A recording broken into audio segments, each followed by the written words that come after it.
अब हम लोग लड़ाई जीत गए हैं। अब बस ये तैयारी चल रही है कि कब केक काटा जाएगा। सरकार भी अब ये बात मान चुकी है कि अब री एग्जाम कराना इनकी मजबूरी हो गई है और सबके कलेक्टिव प्रयास से हम लोग अपनी मंजिल तक पहुंच गए हैं। अब चाहे मजिस्ट्रेट हो, प्रशासन हो, सचिव हो, बीपीएससी हो, सब यही मान चुके हैं कि अब हम लोग का री एग्जाम होके रहेगा। लेकिन क्या होता है कि कई लोग नाराज होते हैं ना, तो थोड़ा देर बाद मानते हैं, ये दिखाने के लिए कि हमारा भी ईगो है। तो ठीक है, सरकार भी अब ये मान चुकी है, प्रशासन, मजिस्ट्रेट, बीपीएससी, सचिवालय सब ये मान चुका है कि अब री एग्जाम कराना होगा। इसके अलावे सारे सबूत हम लोग के पक्ष में आ चुके हैं। खगड़िया, भागलपुर में क्वेश्चन पेपर पे टिक मार के आदान प्रदान किया गया।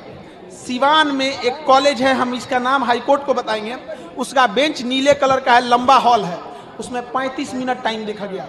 मोतिहारी का एक कॉलेज है जिसका नाम हाईकोर्ट में बताएंगे, उसके रूम नंबर 35 और रूम नंबर 20, इन दोनों में धांधली हुई है। बैठा कोई और है, अब वो गया है बाथरूम, और उसके बाद बाथरूम के बाद वो आया है तो कोई और उसके जगह पे बैठ गया है। ये सब का सीसीटीवी प्रिजर्व किया जाएगा।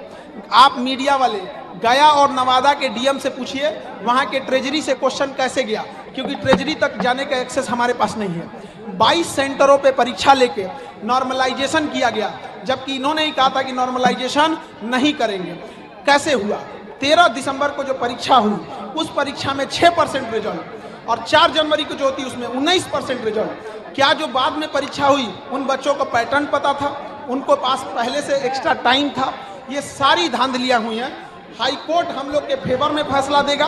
अब ये हाईकोर्ट की मजबूरी है कि वो लोग जो है डेट दे रहे हैं, तो ये अलग बात है, क्योंकि डेट वगैरह होते रहता है। ये हाईकोर्ट की प्रक्रिया, इस पर हम नहीं उंगली उठा सकते हैं, क्योंकि हम कोई वकील नहीं है, हम वो लोग ज़्यादा बेटर जानते हैं। लेकिन अब जीत हम लोग की पक्की दिख रही है। अब जो लोग कहते थे कि बच्चे कहाँ बचे हुए हैं, 2-4 गो तो बच्चे हैं, आज से 1 हफ्ता पहले ये बोला जाता था कि 2-4 बच्चे बैठे हैं। ये लोग देखिए, ये लोग शुरू दिन से आंदोलन को नेतृत्व कर रहे हैं, हम लोग तो लड़ ही रहे हैं। ये लोग बच्चों को छात्र नेता के रूप में बच्चों की आवाज़ पहुंचा रहे हैं। इनकी आवाज़ 65 दिन से दब रही थी, आज उसे हम लोग नया हुंकार दिया है, और हम सब लोग का ये कलेक्टिव रिस्पॉन्स है। अब जो कह रहे थे कि बच्चे लौट चुके हैं, हार चुके हैं, अब सब ये कह रहे हैं अब तो री एग्जाम देना मजबूरी है, बट डेट का अनाउंसमेंट बाकी है। हाईकोर्ट से फैसला हम लोग के पास आएगा। जितना जल्दी री एग्जाम होगा उतने कम लोग फंसेंगे, जितना देर लगेगा उतना ज्यादा लोग फंसेंगे। फंसने का जिक्र किया आपने, मन्नू भाई पे भी कहा, उनके ऊपर भी चार्जशीट हो गई है।